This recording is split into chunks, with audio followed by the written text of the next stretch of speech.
And Sachin source detected चल गया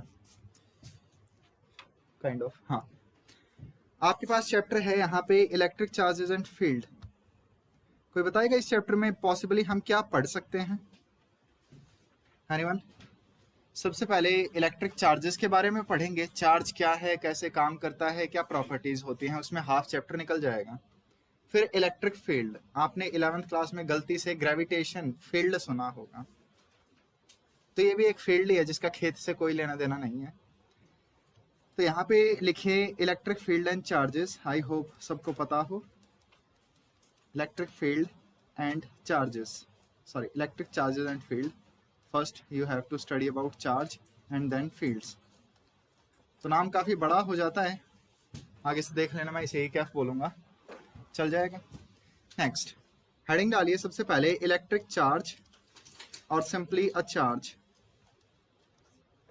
एक electric charge capital Q small Q किसी से भी डिनोट हो सकता है। चार्ज, कभी तुमने गलती से किसी चीज को टच किया, एकदम से झटका लगा। सर्दियों में कभी तुमने स्वेटर निकाली, स्वेटर ने तुम्हारे ऊपर चार्ज लगा दिया, ठीक है। या फिर करंट तो शॉकिंग चार्जेस देता ही है। तो चार्ज सबको पता है नियरली क्या है, अब्सेंस और एक्सेस ऑफ इलेक्ट्रॉन, इलेक्ट्रॉन का कम या ज्यादा होना। फिजिक्स में तो इतना ही है। सो what is the definition of electric charge? ये जो चार्ज हम सुनते आए हैं, इसका मतलब है क्या है ये चीज? तो देखिए सबसे पहली बात तो यहां पे लिखिए, charge is the property of a material. Charge हर किसी मटेरियल की एक प्रॉपर्टी है,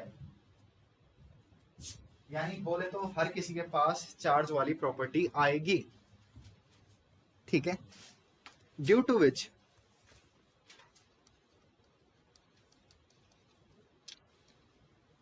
it produces and experiences electric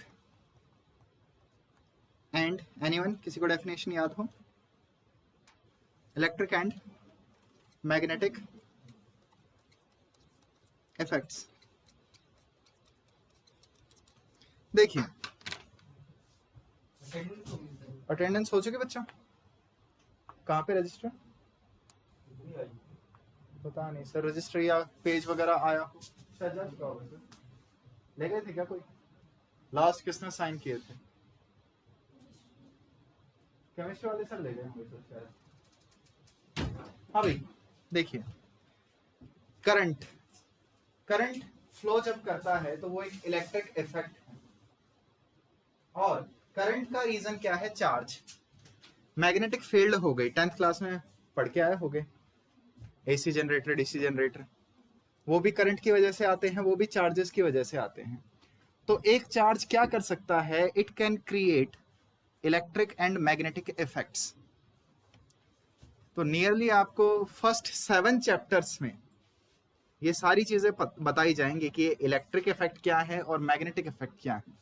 अभी के लिए तो बस याद रख लीजिए कुछ होता है ये, क्लियर? नेक्स्ट, अब इसके बाद टाइप्स ऑफ चार्ज। चार्ज कितने टाइप के होते हैं? एनीवन? कौन कौन से? शाबाश। टाइप्स ऑफ चार्ज में हमारे पास 2 काइंड आ जाएंगे। The first one is positive charge and the second one is negative charge. So what is the charge on electron? तो नेगेटिव चार्ज के एग्जांपल हो गए हमारे पास charge on electron. I think e negative, whenever I write e negative it means electron, कि electron है। Next, positive charge का example proton, ठीक है। Proton is an example of positive charge. Proton को शॉर्ट में आप P या फिर 1H1 ये बोल सकते हैं। लेटर जब आपके चैप्टर स्टार्ट आएगा न्यूक्लियाई, तो प्रोटॉन को हाइड्रोजन न्यूक्लियाई बोला जाएगा। एक हाइड्रोजन के पास एक ही प्रोटॉन होता है, तो हाइड्रोजन से इलेक्ट्रॉन निकाल दो, सिर्फ उसका न्यूक्लियस बचेगा। So proton is nothing but hydrogen nucleus, okay. और भी एग्जांपल्स आपको इस चैप्टर के एंड तक मिलेंगे, जानने के लिए देखते रहिए। नेक्स्ट, सबसे पहले हमारे चैप्टर में सबसे ज़्यादा बेसिक पार्टिकल रहेगा electron. So we need to know everything about electron. तो बच्चों, इलेक्ट्रॉन या electrons, what is the mass of an electron? क्या होता है? 9.1, आगे 31 kg। शाबाश, इतना हमारे पास एक इलेक्ट्रॉन का मास होगा। क्लियर? सो एनीवन, आज का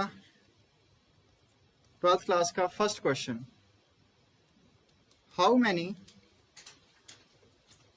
electrons are there in 1 kg? 1 kilo में कितने इलेक्ट्रॉन हैं? एनीवन, कोई भी बताइए कितने होंगे?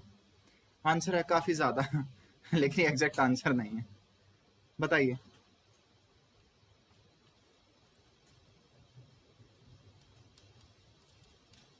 आई होप यूनिटरी मेथड लगा सकते हो तुम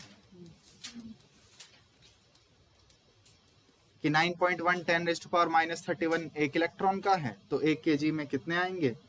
तो 1/9.1 इंटू 10⁻31 कितना बनेगा?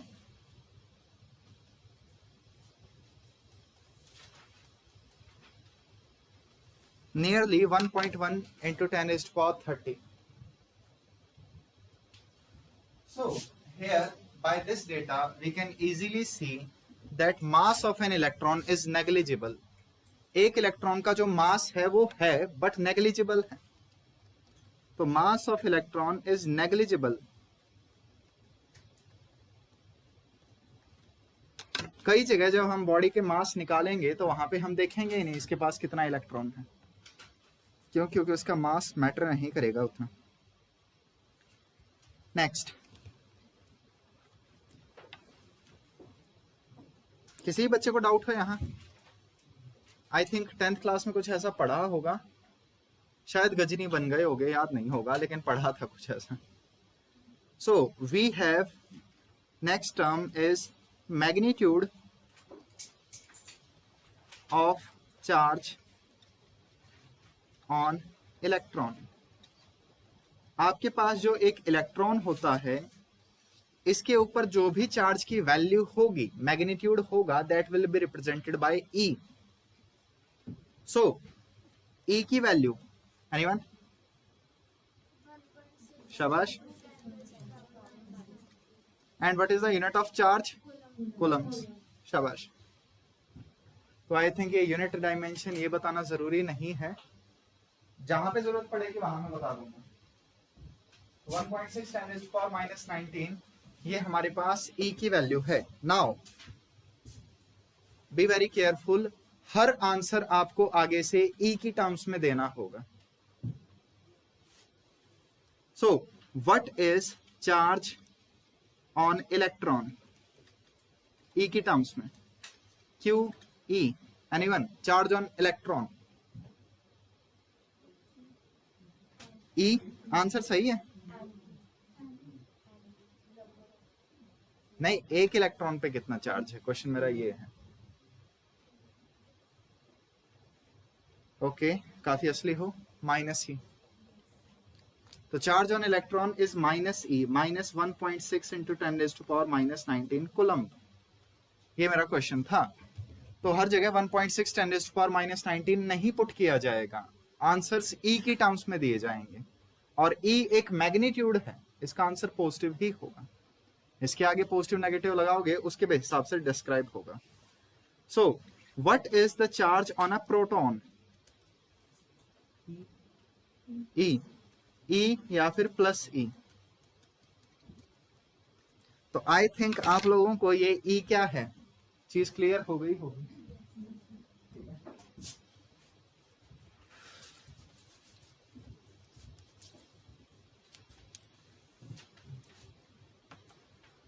किसी बच्चे को डाउट है यहाँ? बोर हो रहे हो? कुछ ज्यादा ही बोर हो रहे हो? होते रहो। नेक्स्ट लिखिए, प्रॉपर्टीज ऑफ चार्ज, कि जो हमारे पास चार्ज हैं उन चार्ज की क्या क्या प्रॉपर्टीज हैं। बोले तो का काम आते हैं वो, या क्या क्या काम करते हैं वो, किस प्रॉपर्टी को फॉलो करेंगे। तो चार्ज 3 प्रॉपर्टी फॉलो करते हैं, जिनके नाम है पहली प्रॉपर्टी, दूसरी प्रॉपर्टी और तीसरी प्रॉपर्टी। नहीं, इतना सिंपल नहीं है। The first property is called additivity, the second one is quantization, and the last one is conservation.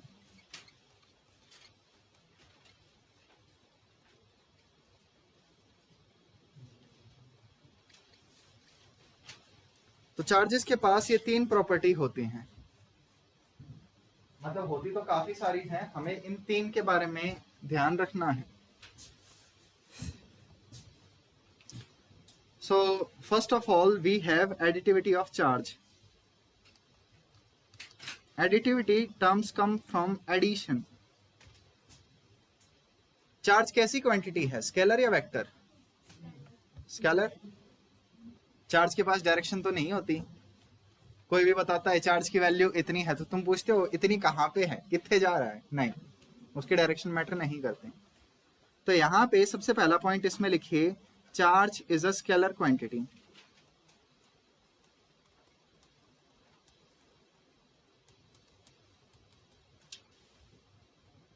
Kinetic energy कैसी क्वांटिटी है? एनर्जी स्केलर नहीं, एनर्जी भी स्केलर क्वांटिटी है। 2 पर्सन है तुम्हारे पास, ठीक,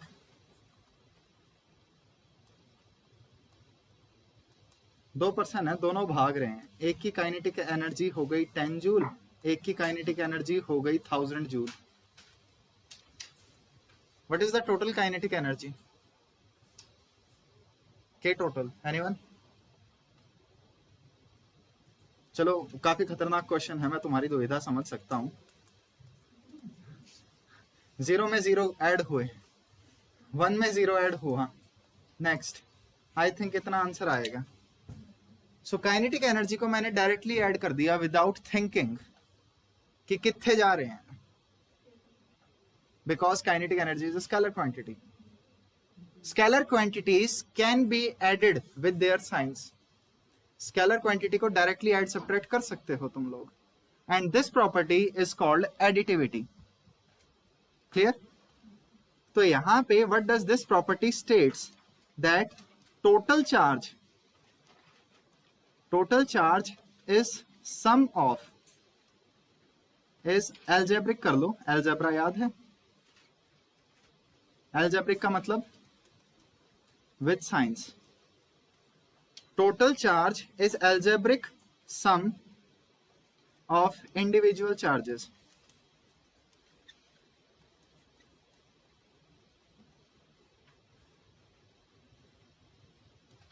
इन कबूतरों को साइड में करता हूं, इन ड्राइंग्स की आदत डाल लो, ठीक है? काफी मेहनत लगी थी, पूरा बचपन गया था जब जाके मुझे ड्राइंग्स बनानी आई। कर लिया सबने?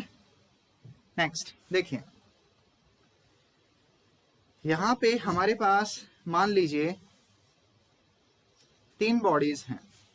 बॉडी नंबर 1, कूली नंबर 1 से कोई लेना देना नहीं है। तो 3 बॉडी हो गई 1 2 3। पहली बॉडी के पास चार्ज है 20 coulomb, the second body has a charge of -10 coulomb, and जो थर्ड बॉडी हमारे पास है इसके पास चार्ज हो गया, लेट जस्ट से 100 coulomb. So the question is, what is total charge on the system? ठीक, तो 20 प्लस -10 प्लस 100, कोई भी डिसएग्री कर रहा हो? Charge is a scalar quantity and scalar quantities can be added with their signs. जो उनके साइन होंगे उनके साथ ऐड किया जा सकता है। तो आई थिंक काफी खतरनाक कैलकुलेशन है, लेकिन फिर भी आंसर बता दिया, शाबाश। 110 Coulomb's.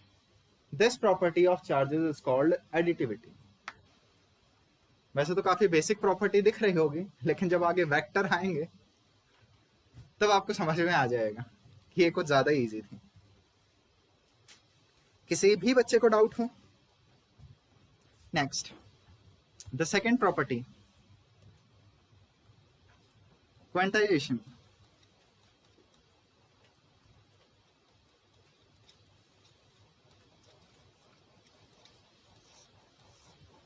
Quantization of charge.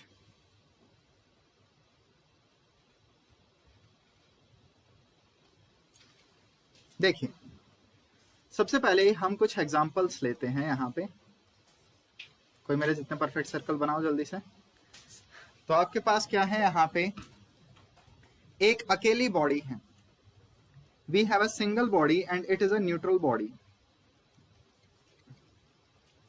What is neutral body? Absence of charge या फिर equal and opposite amount of charge? तो न्यूट्रल अगर मैंने बोला है तो इसका मतलब ये नहीं है, जरूरी नहीं है कि इस बॉडी पे चार्ज ही नहीं होगा। न्यूट्रल का यहां मतलब है कि जितने पॉजिटिव हैं उतने ही नेगेटिव हैं। खचक खचक सारे cancel out. 10 coulomb positive, 10 coulomb negative, उड़ गया, 0 बचा।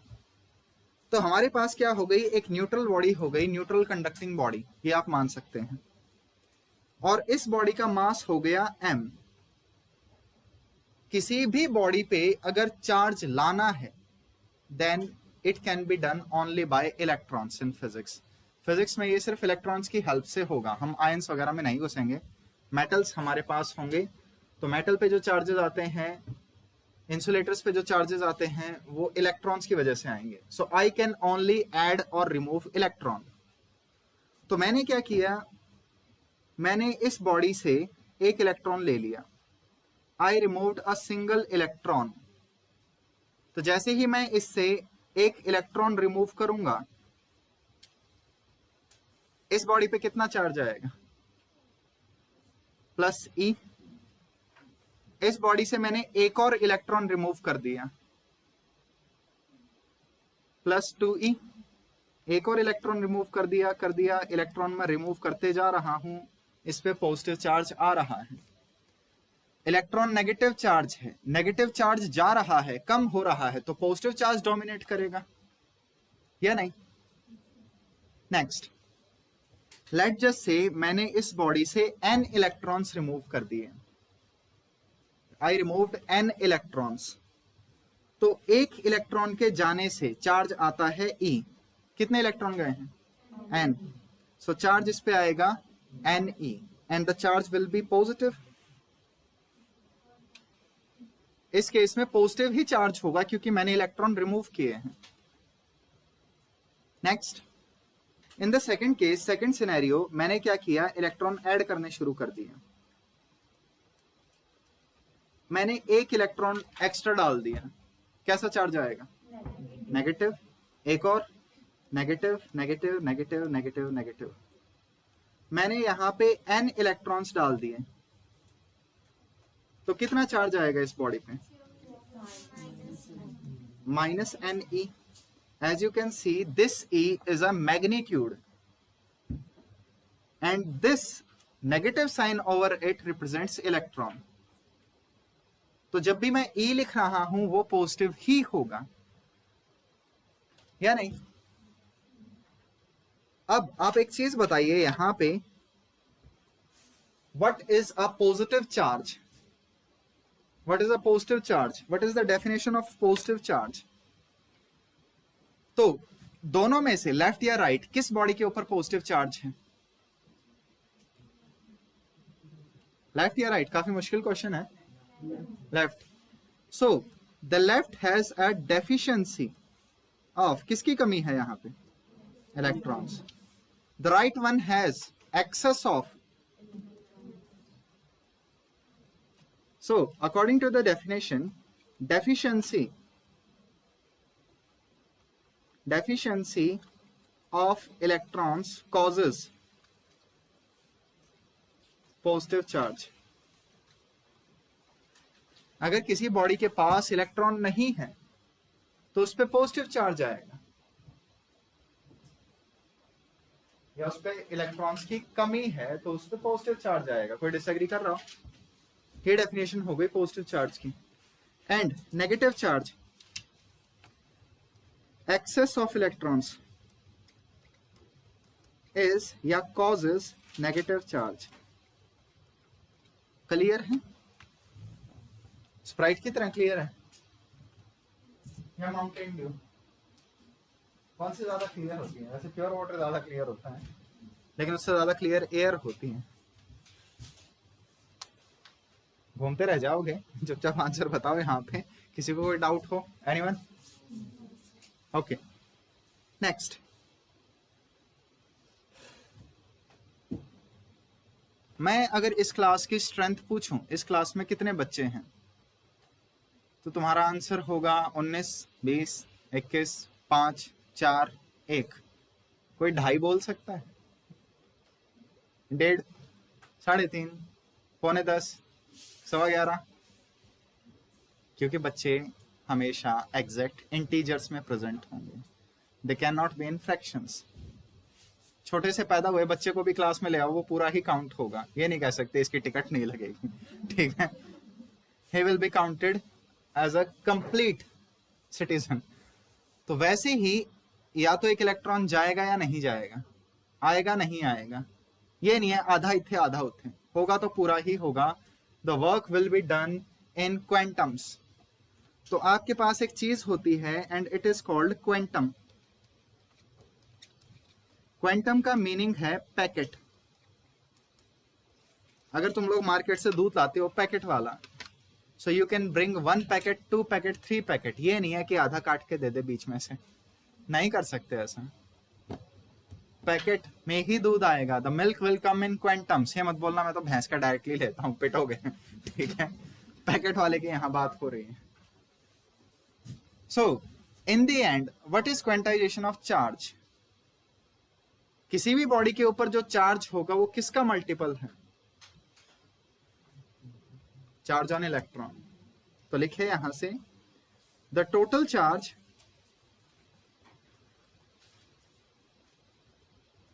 On a body must be an integral multiple. किसका मल्टीपल होना चाहिए?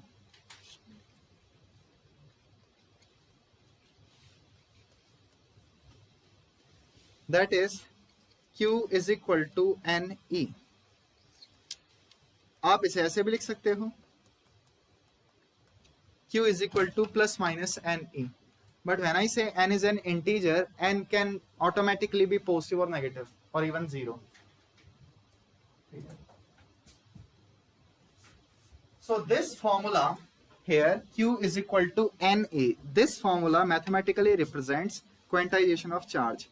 यही फॉर्मूला क्या बताता है मैथमेटिकली? Quantization of charge.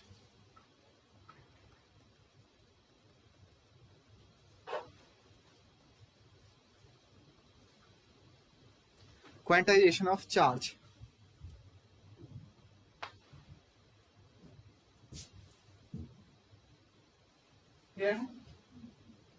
कछु आया समझ? किसी को कोई डाउट हो?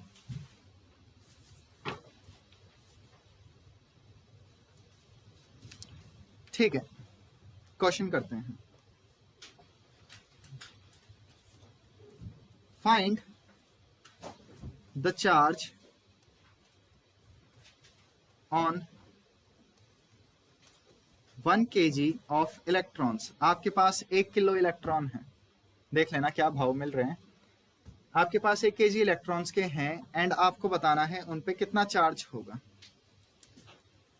सो बाय एनी मीन्स, क्या आपको पता है यहाँ पे 1 kg में कितने नंबर ऑफ इलेक्ट्रॉन्स होंगे? कितना? 1.1 इंटू 10⁻30। नेक्स्ट, तो Q is equal to NE लगा सकते हैं हम। चार्ज कैसा होगा टोटल, पॉजिटिव और नेगेटिव? इलेक्ट्रॉन पे, एक इलेक्ट्रॉन पे नेगेटिव है तो कई इलेक्ट्रॉन पे और नेगेटिव होगा। तो यहाँ पे the final answer would be negative. कोई डिसएग्री कर रहा हो? ये अलग बात है, फिजिक्स में हम मैग्नीट्यूड से काम चला लेते हैं। तो आप प्लस में भी आंसर दे सकते हो, but in the end you will have to tell कि हमारा आंसर जो है वो क्या है, वो पॉजिटिव में मैग्नीट्यूड में हमने दिया है। तो 1.1 इंटू 10⁻30 इंटू 1.6 इंटू 10⁻⁻19। बस आंसर से मुझे मतलब नहीं है, कंसेप्ट से मतलब है। तो इससे आगे सॉल्व कर देना है, तुम्हारा होमवर्क है अपने आप अगर करना चाहो तो, अदरवाइज क्वेश्चन ऐसे ही होंगे। ठीक है,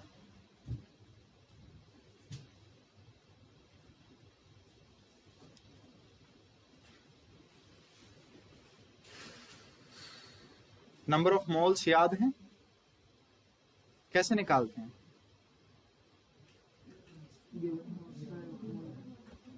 तो क्वेश्चन को थोड़ा सा चेंज करते हैं, लिखिए, काफी इजी हो गए।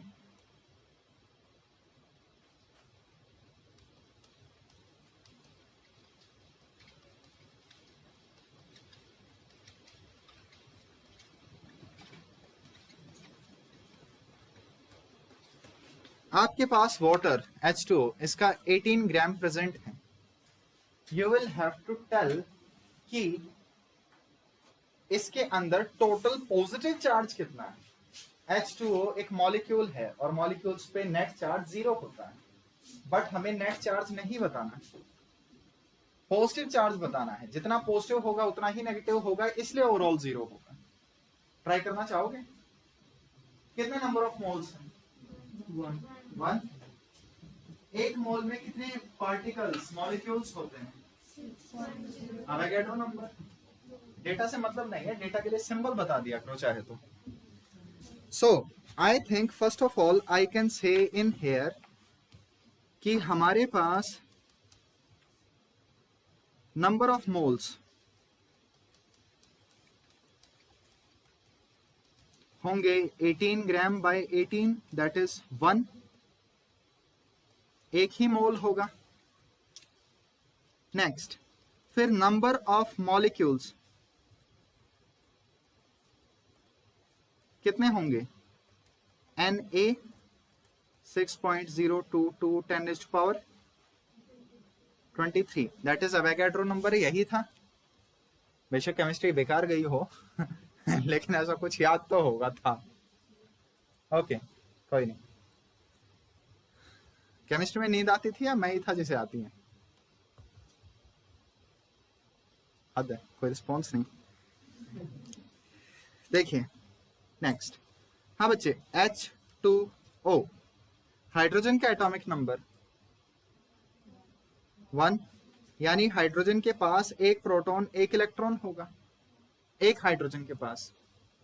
ऑक्सीजन के पास, ऑक्सीजन का एटॉमिक नंबर 8, तो ऑक्सीजन के पास 8 प्रोटॉन 8 इलेक्ट्रॉन होंगे। तो यहां से what is the number of protons of one molecule? 9, sure हो? एक हाइड्रोजन के पास एक प्रोटॉन है, लेकिन हमारे पास 2 हाइड्रोजन है, तो 2 प्रोटॉन हो जाएंगे। तो 1 + 1 + 8, काफी खतरनाक कैलकुलेशन। Answer would be 10। तुम लोगों का मैथ अच्छा है इसलिए बता दोगे इजीली। तो नंबर ऑफ प्रोटॉन्स हमारे पास कितने हो गए? 10 हो गए। प्रोटॉन्स ही क्यों निकाले? शाबाश, because they will bring all the positive charge. Next, अब यूनिटरी मेथड। हमारे पास नंबर ऑफ मॉलिक्यूल्स Na हैं, तो हमारे पास नंबर ऑफ प्रोटॉन्स कितने हो जाएंगे? एक मॉलिक्यूल के पास 10 प्रोटॉन, तो Na के पास Na × 10, या नहीं? बता दो कोई खतरनाक कैलकुलेशन हो रही हो तो, मेरे को खुद मैथ से डर लगता है। मैथ मेरे डॉगी का नाम है, ठीक है। वापस आओ, आगे देखिए यहाँ पे। अब नंबर ऑफ प्रोटॉन्स आपके पास आ गए, चार्ज हम कैसे निकालेंगे? क्या W = Na लगा दो चाहे तो। तो टोटल चार्ज कितना होगा Na इंटू 10, ये तो नंबर ऑफ पार्टिकल्स हो गए, और एक प्रोटॉन के पास चार्ज कितना है E. So the final answer would be 6.022 10 raised to power 23 into 10 into 1.6 10 raised to power minus 19, and the final unit would be क्या आएगा कूलम.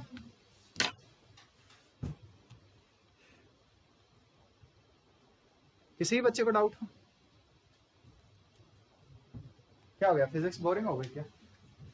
डोंट वरी, अभी तो पार्टी शुरू हुई है, अभी तो बेसिक बेसिक चलेगा, टांग इसकी खींचेंगे पूरी. कैलकुलेशन करते रहना, ऐसे आंसर आएगा.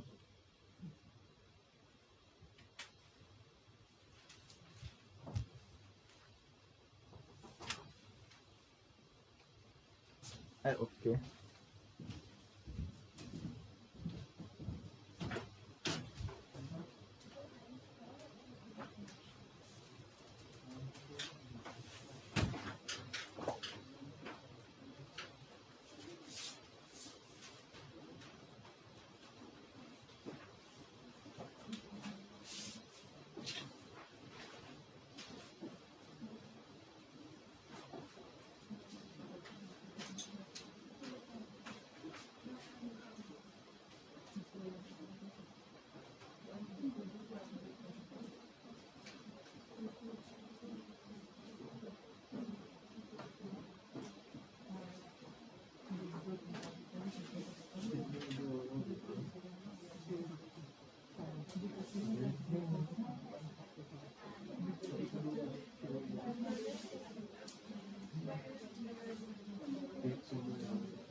क्या हुआ?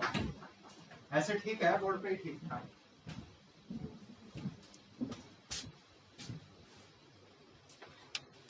हाँ बच्चों, नेक्स्ट वापस आइए अपने इस फिगर के ऊपर. तो यहाँ पे आप देखिए, आपने क्या किया है, या तो n प्रोटॉन ऐड किए हैं या n इलेक्ट्रॉन ऐड किए हैं या रिमूव किए हैं. So mass of one electron is me and total number of electrons are n.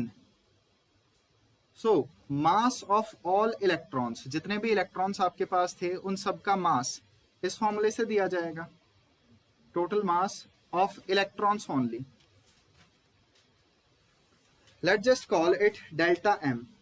मैं जो ये ले रहा हूं टोटल मास ऑफ इलेक्ट्रॉन्स, इसे मैं अपनी तरफ से डेल्टा m कह रहा हूं, चेंज इन मास.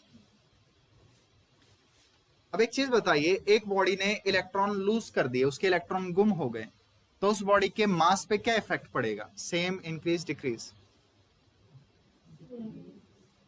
इलेक्ट्रॉन का मास बेशक नेग्लिजिबल हो, लेकिन होता है. तो एक बॉडी के पास इलेक्ट्रॉन अगर चले गए तो उसका मास इंक्रीज हो गया, डिक्रीज? Decrease, slightly decrease. तो यहां से बॉडी का मास पहले था m, तो मैं यहां क्या लिखूं? m माइनस क्या?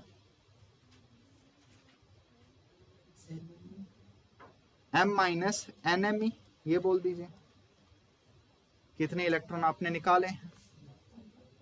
So when a body gains positive charge, its mass increases और डिक्रीजेस? डिक्रीजेस. तो यहां पे जो मास हुआ है बॉडी का, that would be slightly decreased, ना के बराबर वो डिक्रीज हो जाएगा. And in the second scenario, when I am adding electrons, तो यहां पे मास क्या हो जाएगा बॉडी का? slightly increase. पूछिए, बताइए, समझाइए.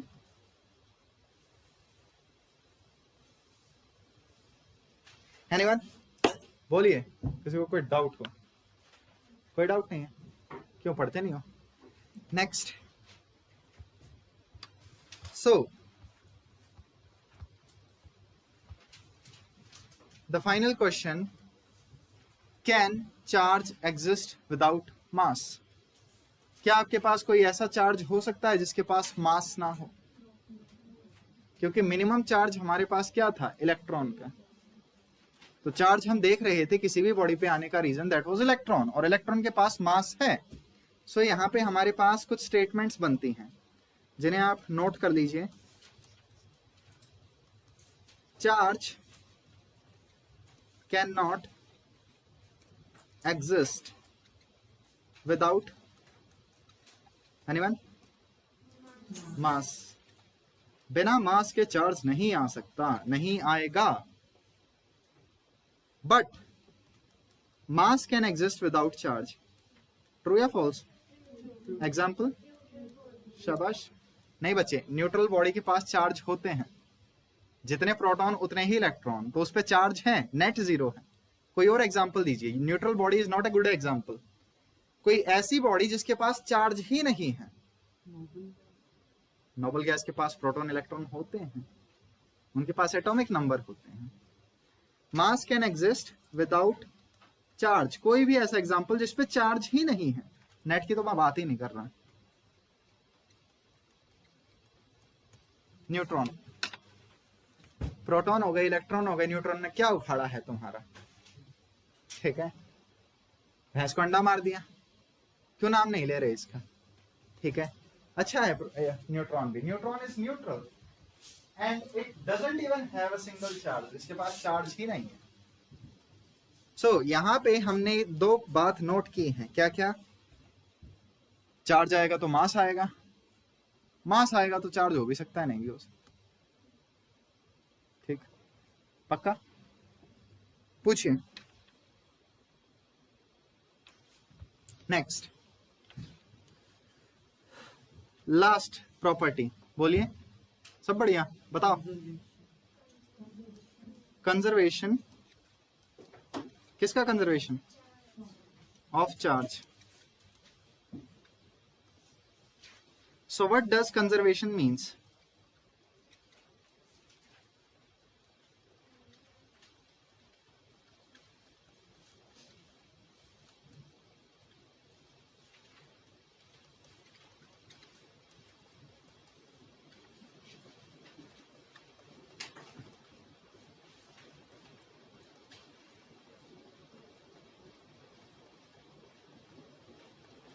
Total initial amount is equal to total final amount. ठीक है, आपके पेरेंट्स ने आप भाई बहनों को 50-50 रुपए दे दिए। भाई बहनों में लड़ाई हो गई, जो स्ट्रॉन्ग था उसने सारे रुपए ले लिए। हुआ होगा आई थिंक। Relative example. या फ्रूटी का दूं, पेप्सी का, पिज्जा का, समझ लेना। 100 रुपए अभी भी हैं, पहले भी 100 थे, बाद में भी 100 हैं। इत्थे से उत्थे हो गए। So the money is conserved. रुपया सारा घर में ही है, बस यहां से वहां हो गया। So this is called conservation of money. वैसे ही हमारे पास क्या होगा? कंजर्वेशन ऑफ चार्ज होगा। चार्ज इधर से उधर चला जाएगा, बट टोटल उतना ही रहेगा। क्लियर है?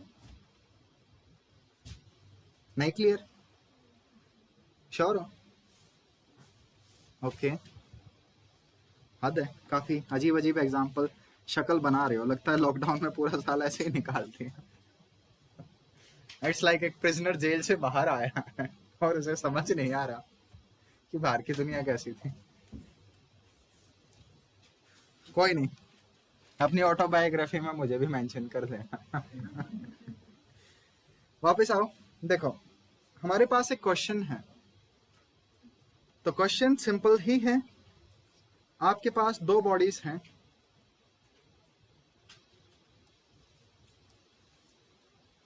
एक के ऊपर चार्ज है 16 माइक्रो कूलम।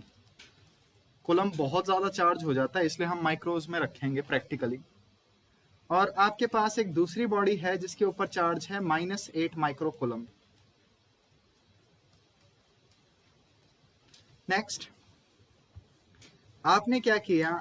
दोनों को connected by wire, connected by wires, wire से कनेक्ट कर दिया और ये दोनों की दोनों बॉडी आइडेंटिकल थी, identical, exactly same to same behaviour इनका। तो जैसे ही आप इन्हें वायर से कनेक्ट करेंगे चार्ज फ्लो होने लग जाएगा। The question is what will be the value of charges after connecting the wire. किस बॉडी पे कितना कितना चार्ज होगा।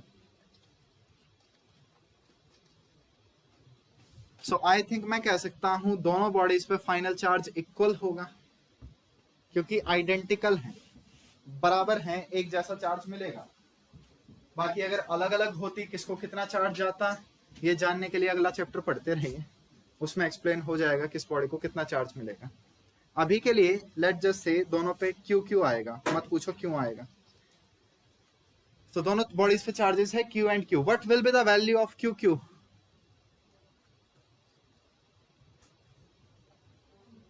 Four, sure, okay. सो यहां पे देखिए what does conservation of charge means. अगर कोई भी आपके पास एक्सटर्नल सिस्टम नहीं है, मतलब बाहर से कोई एक्स्ट्रा नहीं आ रहा, तो वहां पे जो टोटल इनिशियल चार्ज था that will be equal to total final charge. तो लगा देते हैं solution by conservation of charge.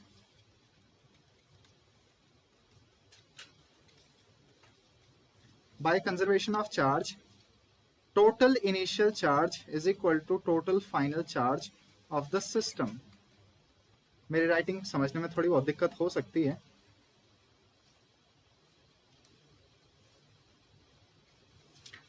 total initial charge is equal to total final charge on the system। तो पहले कितना था 16 and -8, या नहीं।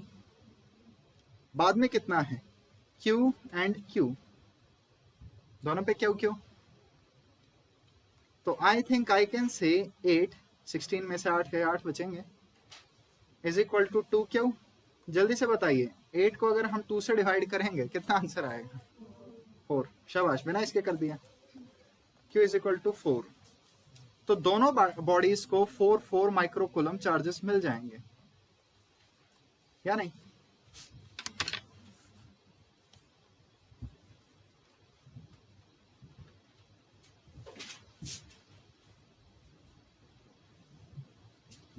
This is called conservation of charge. So what does conservation of charge means? The total charge on an isolated system remains constant. लिख सकते हो the total charge on an isolated system. The total charge on an isolated system remains constant.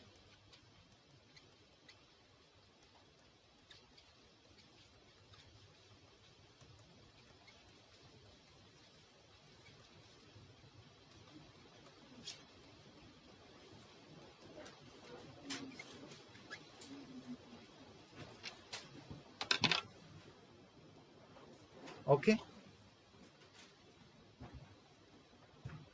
So this thing is conservation of charge.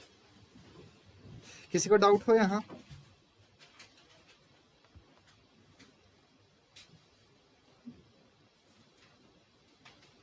Next, specific charge.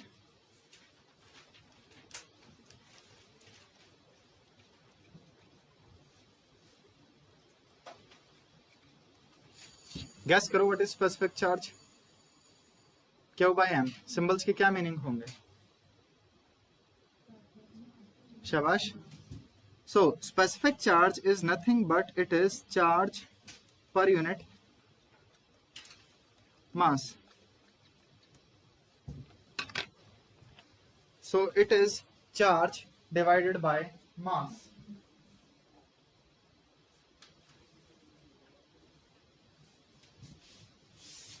So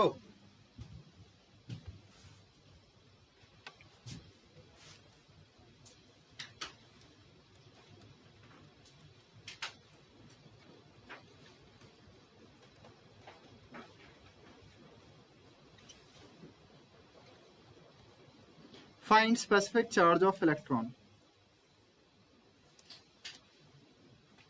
electron के ऊपर specific charge कितना होता है? Just calculation doesn't matter, try करो।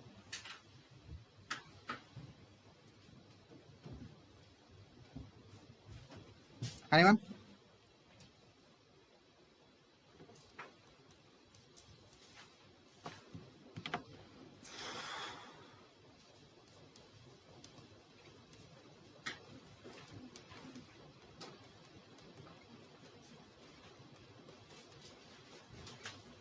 ये आपका answer होगा, solve कर लेना इसे आगे, ऐसे निकालेंगे, पॉइंट बस इतना है। तो एकदम आपको चैप्टर में सुनने को मिलती रहेगी कि स्पेसिफिक चार्ज आगे भी। तो एक बॉडी के चार्ज को जब उस बॉडी के मास से डिवाइड कर दिया जाए, the quantity we will have will be specific charge. याद रह जाएगा आगे के लिए। नेक्स्ट,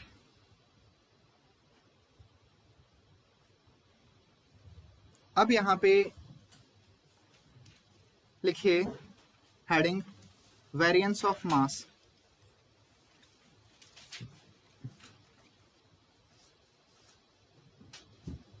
वेरिएंस ऑफ मास, तुमने 11th क्लास में पढ़ा होगा, mass of a body is constant. एक बॉडी का मास चेंज नहीं करेगा, चाहे वो अर्थ पे हो या किसी और प्लेनेट पे या कहीं भी, वेट चेंज करता है। यहां पे मैं बोल रहा हूं मास चेंज करेगा, ठीक है, मास चेंज करता है, वेरिएशन वेरिएंस ये वहां से आया है।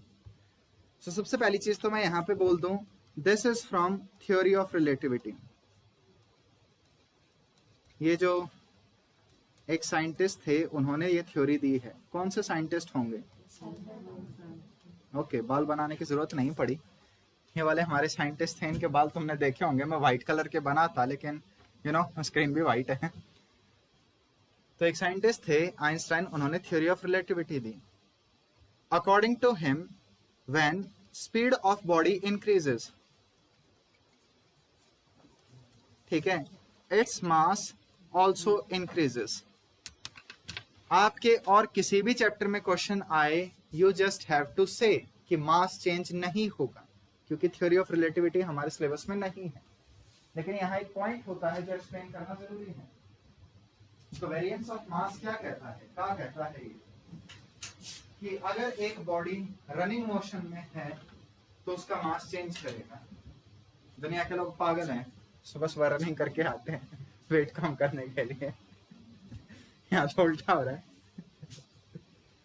देखो, एक इक्वेशन मैं आपको दिखाता हूं, इस इक्वेशन के बारे में हम फिर से बात करेंगे एटम्स वाले चैप्टर में, ठीक है, थर्ड लास्ट जो हमारा चैप्टर होगा उसमें हम इसकी फिर से बात करेंगे। m is equal to m nought, anyone?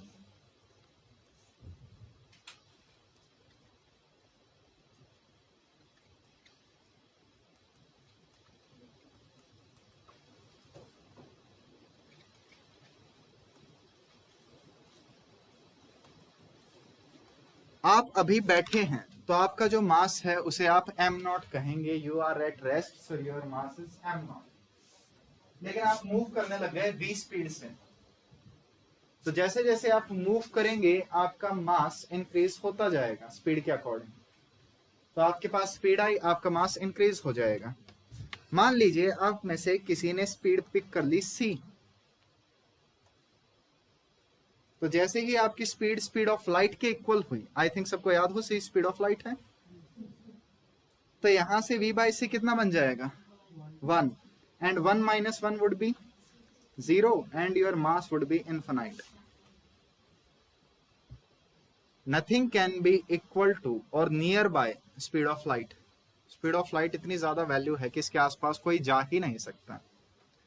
सो आप ग्राउंड पे कितना ही भाग लो, आपकी स्पीड नेग्लिजिबल ही होगी as compare to speed of light. तो हमारे मास में कोई इंपैक्ट नहीं दिखाई देगा। तो ये जस्ट एक थ्योरी थी जिससे मुझे क्वेश्चन एक्सप्लेन करना था। प्रैक्टिकली होता है बच्चे, ये पॉसिबल तो छोड़ो, होता है। ब्लैक होल तो एक अलग ही थ्योरी है बच्चे।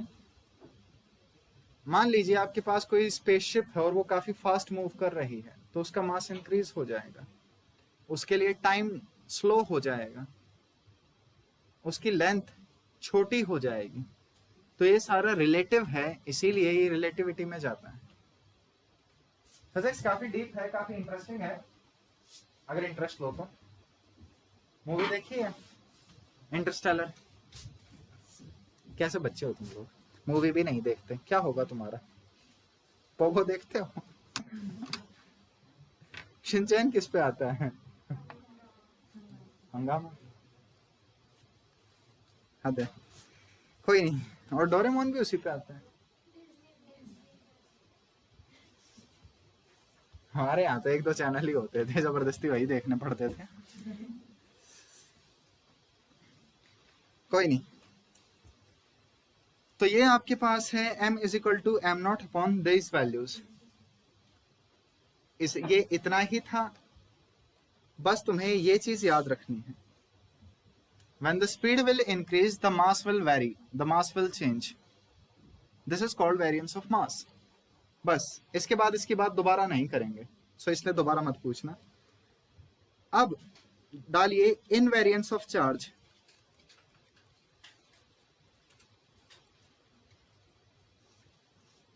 इनवेरिएंस ऑफ चार्ज, चार्ज का वेरी ना करना, इसका क्या मतलब हुआ? The value of charge will remain constant whatever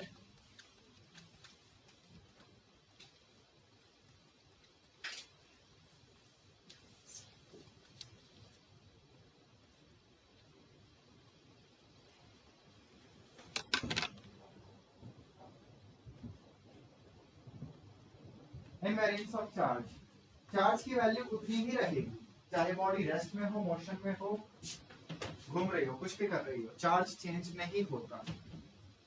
सबको क्लियर है?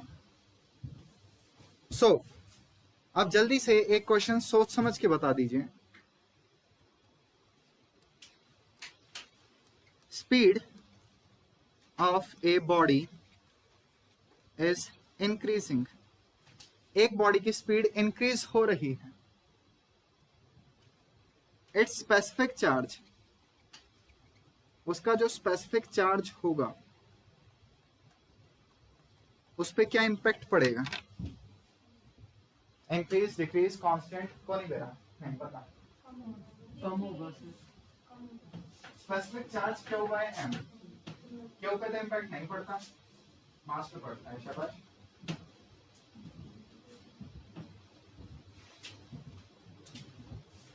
ओके, चलो देखते हैं सॉल्यूशन। सबसे पहले मैंने स्पीड को बढ़ा दिया, क्या चार्ज पे इंपैक्ट पड़ेगा? मास पे इंक्रीज, डिक्रीज, इंक्रीज। और स्पेसिफिक चार्ज होता है क्यू बाय एम। तो नीचे वाली क्वांटिटी इंक्रीज होगी तो पूरी के ऊपर क्या इंपैक्ट पड़ेगा?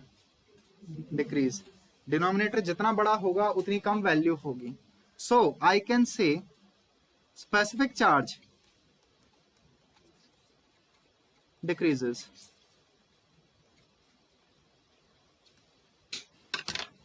क्लियर है?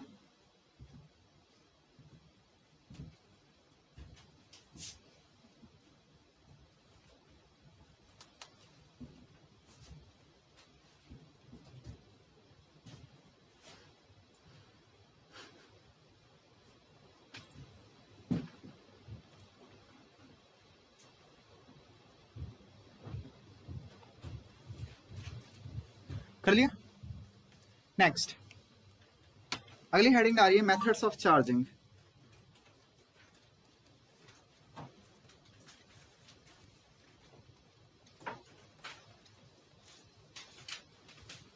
अगर आपके पास एक कंडक्टर है,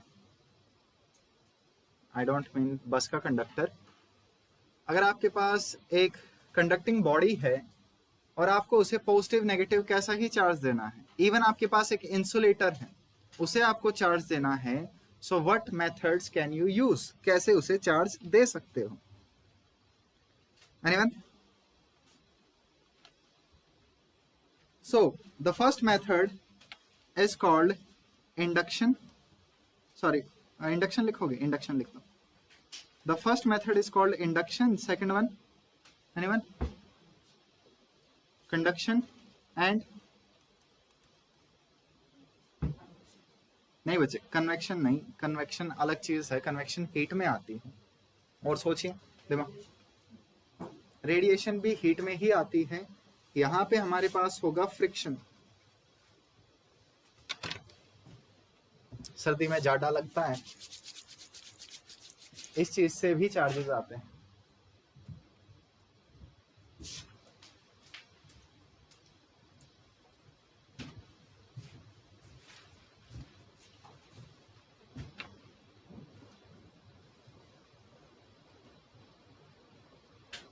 सबसे पहले मैं इजी वाला पढ़ा देता हूं, हेडिंग डालिए फ्रिक्शन, ऑर्डर आगे पीछे होता रहेगा। फ्रिक्शन,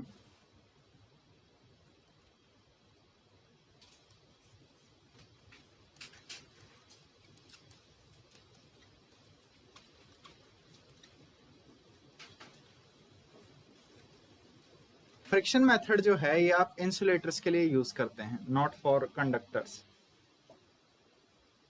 हर एक केस किसी स्पेशल के लिए यूज होगा। सो 2 बॉडीज विल बी रब्ड, 2 आपके पास इंसुलेटर होंगे, दोनों को रब किया जाएगा।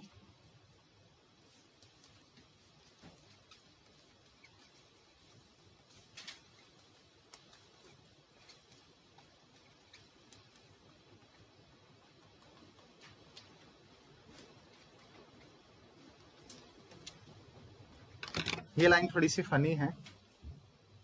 जिस बॉडी में इलेक्ट्रॉन लूज होंगे उसके इलेक्ट्रॉन लूज होंगे, ठीक है। जिसके इलेक्ट्रॉन ढीले हैं उनके इलेक्ट्रॉन निकल जाएंगे। और उस बॉडी पे कैसा चार्ज आएगा? पॉजिटिव।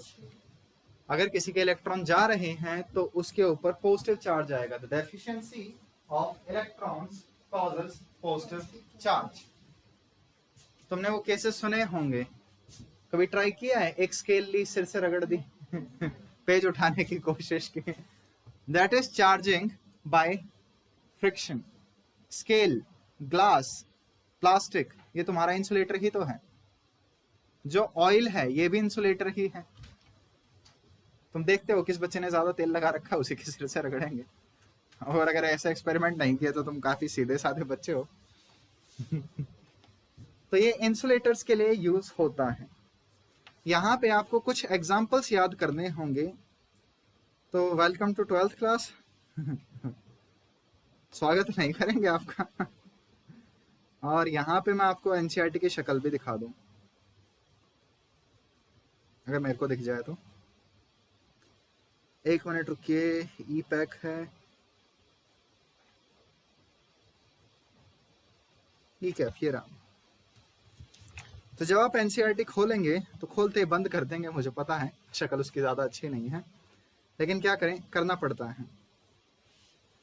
तो चलो जल्दी से देख लेते हैं एनसीईआरटी में क्या दे रखा है। एनसीईआरटी में सबसे पहले डेफिनेशन है व्हाट इज इलेक्ट्रोस्टैटिक्स।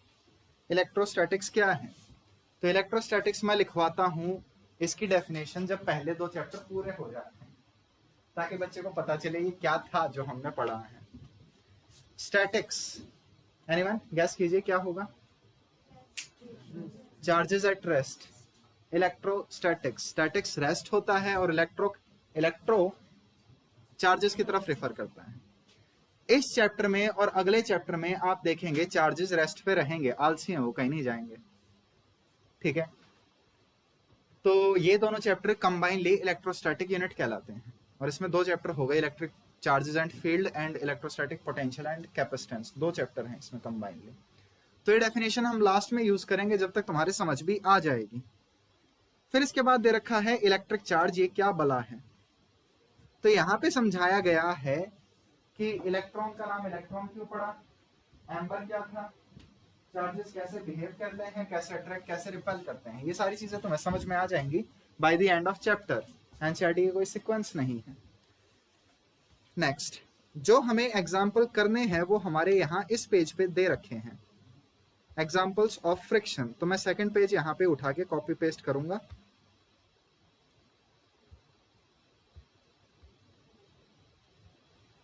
और पेस्ट, हाँ भाई कर दिया।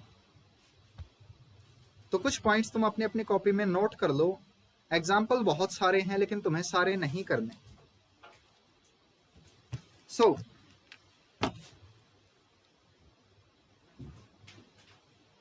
देखिए, if two glass rods rubbed with wool और सिल्क क्लॉथ, ठीक, दे आर रिपेल। ये चीज देखिए आपने, आपके पास दो ग्लास रॉड हैं, एक रॉड को किसके साथ रब किया, सिल्क के साथ, दूसरे को वूल के साथ।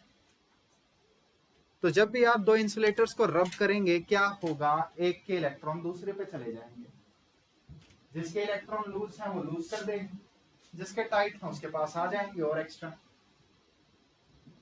तो यहाँ पे आपके पास एक रॉड थी, उसे सिल्क के साथ रब किया, एक दूसरी रॉड थी उसे वूल के साथ रब किया, तो दोनों रॉड्स के ऊपर चार्जेस आ गए। जैसे ही आप दोनों रॉड को पास लेके आए वो रिपेल करने लग गई, ठीक। क्यों, काहे, क्योंकि उन पे चार्जेस आ गए। And charges tend to attract और रिपेल, चार्ज एक दूसरे को या तो अट्रैक्ट करेंगे या रिपेल करेंगे, ऐसा इसलिए हो रहा है। तो यहां पे ऐसा क्या क्या हुआ इस थ्योरी को बताया गया है।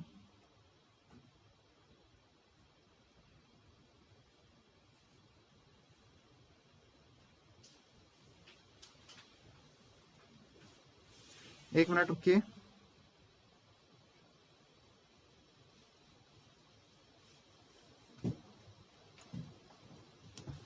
हाँ बच्चों, क्या रीजन है, सबसे पहले ये बताइए, मेरे पास दो ग्लास रॉड हैं, मैं दोनों को आपस में रब करूंगा, उनके ऊपर चार्जेस आएंगे। दो ग्लास रॉड आइडेंटिकल, क्या उनके ऊपर चार्जेस आएंगे, क्योंकि दोनों आइडेंटिकल हैं, तो कंपैरेटिवली किसी के भी इलेक्ट्रॉन लूज नहीं है। तो चार्जेस कब आते हैं, जब आप डिफरेंट बॉडीज को रब करते हैं।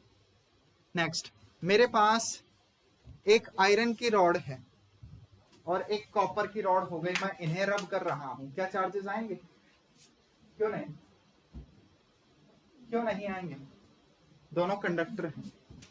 इंसुलेटर्स के ऊपर आते हैं, ग्लास रॉड, वूल, सिल्क, प्लास्टिक रॉड, ये सारे इंसुलेटर्स के एग्जांपल हैं। तो फ्रिक्शन वाला मेथड इंसुलेटर्स पे यूज होगा।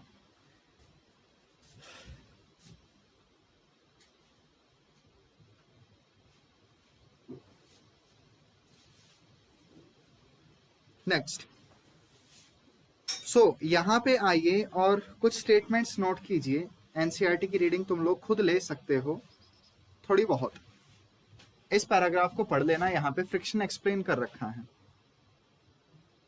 याद रह जाएगा। मान लीजिए मेरे पास एक ग्लास रॉड है, जैसा कि ऊपर एग्जांपल दिया गया था, एक ग्लास रॉड हो गई, मैंने उसे किसी मटेरियल के साथ रब किया और ग्लास रॉड पे पॉजिटिव चार्ज आ गया। अब इसी ग्लास रॉड को मैं उसी मटेरियल के पास ले जाऊं तो दोनों क्या करेंगे, अट्रैक्ट या रिपेल।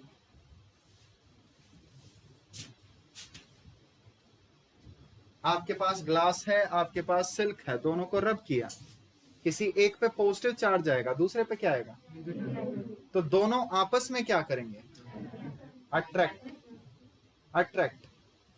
तो यहां पे इस पूरे पैराग्राफ में अच्छे से एक्सप्लेन कर रखा है that like charges repel, unlike charges attract. तो ये वाली बातें भी हम यूज करेंगे बट आगे कुलम्स लॉ में। तो काफी सारी बातें यहां पे कही गई हैं, तो कर देना चेक, कर देना।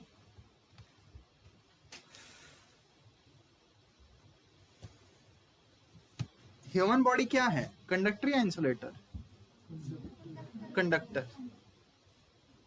तो जस्ट इन केस एक बच्चा एक्सपेरिमेंट कर रहा था, उसने समहाउ एक कंडक्टिंग आयरन रॉड को चार्ज कर दिया। कंडक्टर्स को भी चार्ज करने के मेथड होते हैं बट वो फ्रिक्शन नहीं होते हैं। तो उसने एक कंडक्टर को चार्ज कर दिया और वो फिर उसे हाथ से पकड़ के एक्सपेरिमेंट कर रहा है। क्या एक्सपेरिमेंट हो पाएगा? अगर आपके पास कोई कंडक्टिंग बॉडी चार्ज है और आपने उसे टच कर दिया तो दो कंडक्टर टच हो गए, वो चार्ज आपकी बॉडी के थ्रू ट्रेवल हो जाएगा। ठीक है, तो ऐसे एक्सपेरिमेंट्स जब भी किए जाते हैं पूरा प्रॉपरली किए जाते हैं कि चार्ज ट्रेवल ना हो। इन बातों का पूरा ध्यान रख लेना। नेक्स्ट, जो मैंने आपको एनसीईआरटी का पेज दिखाया था, इसके अकॉर्डिंग आपको एक क्वेश्चन फाइंड आउट करना है। क्वेश्चन एक तो होमवर्क ले ही जाओ या नहीं? ये क्वेश्चन मैं हमेशा होमवर्क में देता हूं बच्चों को, रिकॉर्ड रहा है, आज तक कोई भी नहीं करके आया। So when glass and plastic rod are rubbed with silk and wool,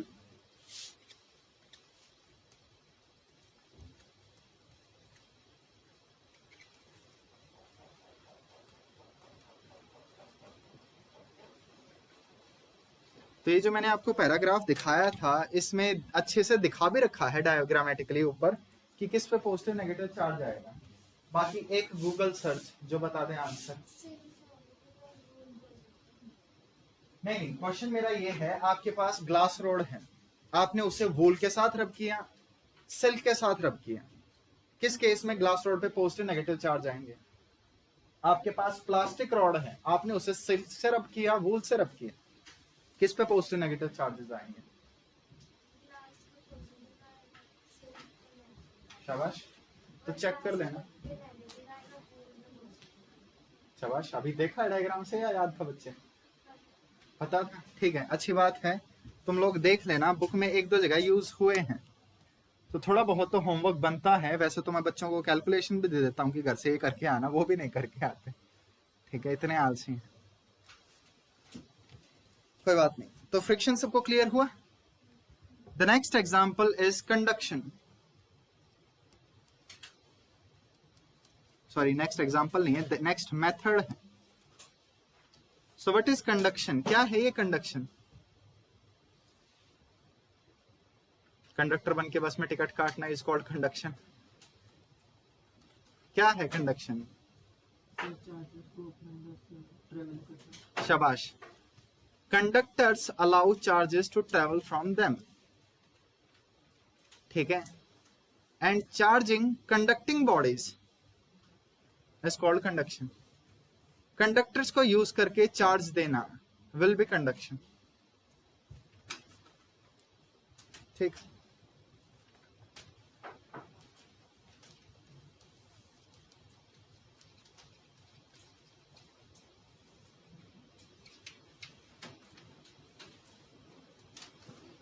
conductor के लिए दूसरी टर्म है कोई तुम्हारे पास?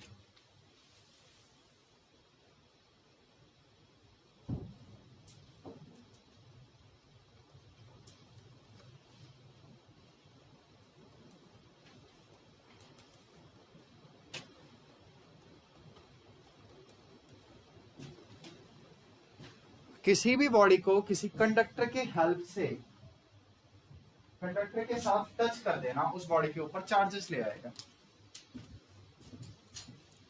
फॉर एग्जाम्पल, आपके पास दो बॉडीज हैं, पहली बॉडी न्यूट्रल है और दूसरी बॉडी पे है लेट जस्ट से 20 माइक्रोकूलम चार्ज। दोनों बॉडीज पे चार्ज है। You have to charge this body, charge it, इसके ऊपर चार्ज लाओ, कितना ही लाओ लेकिन लाओ। कैसे करोगे? एनीवन? दोनों बॉडीज को टच कर दूं, अगर दोनों कंडक्टर्स हैं तो क्या पहली बॉडी पे चार्ज आएगा? आना तो चाहिए, आएगा, क्यों नहीं आएगा? तो दोनों को टच बोथ और कनेक्ट विद वायर, दोनों को क्या कर दो, टच कर दो या वायर से कनेक्ट कर दो, तो चार्ज ट्रेवल कर जाएगा। And in this example I have positively charge the first body, पहली बॉडी को मैंने पॉजिटिव चार्ज दे दिया। कितना दिया इससे मतलब नहीं है, वो कितना दिया जाएगा उसके बेसिस पे हम अपने अपने चार्जेस डिफाइन कर लेंगे, वो आगे मेथड्स आपके पास आएंगे।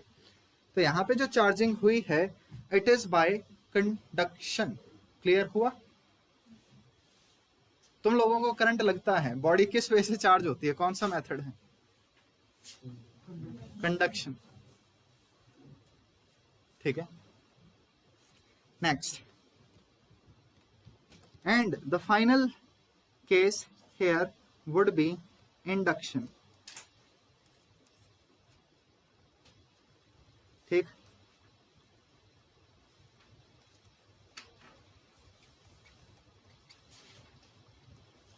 सबसे पहले what is the difference between induction and the previous two example. यहाँ पे हम ऐसा क्या डिफरेंट करने वाले हैं?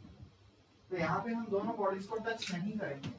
फ्रिक्शन में बॉडीज टच हुई थी, कंडक्शन में बॉडीज टच हुई थी, इंडक्शन में बॉडीज टच नहीं होती, बिल्कुल नहीं होती, नहीं करनी. ठीक, तो इंडक्शन में ऐसा क्या होगा? सबसे पहले देखिए, लेट जस्ट से आपके पास एक कंडक्टर है, या आपके पास एक कंडक्टिंग स्फीयर हो गया, एंड मैंने मान लिया इसके ऊपर कोई चार्ज नहीं था, इट वाज न्यूट्रल, ये किसी की साइड नहीं ले रहा था, न्यूट्रल.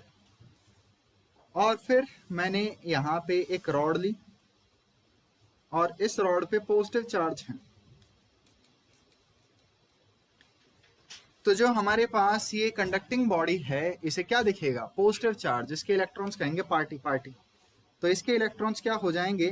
इस पॉजिटिव चार्ज की तरफ आएंगे भाग भाग के. तो लेफ्ट साइड में इलेक्ट्रॉन्स का एक्सेस हो रहा होगा और राइट साइड में इलेक्ट्रॉन्स की डेफिशिएंसी हो रही होगी. So here this body is charged even without touching. आप बिना फिजिकल कांटेक्ट में लाए रॉड को, इस बॉडी को चार्ज कर दिया, बट क्या इसका नेट चार्ज इस बॉडी का चेंज हुआ? ठीक है. सो इंडक्शन में एक बॉडी का नेट चार्ज चेंज नहीं होगा.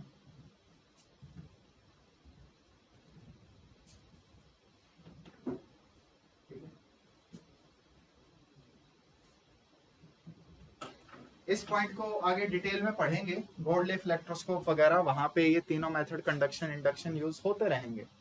फ्रिक्शन आगे यूज नहीं होगा.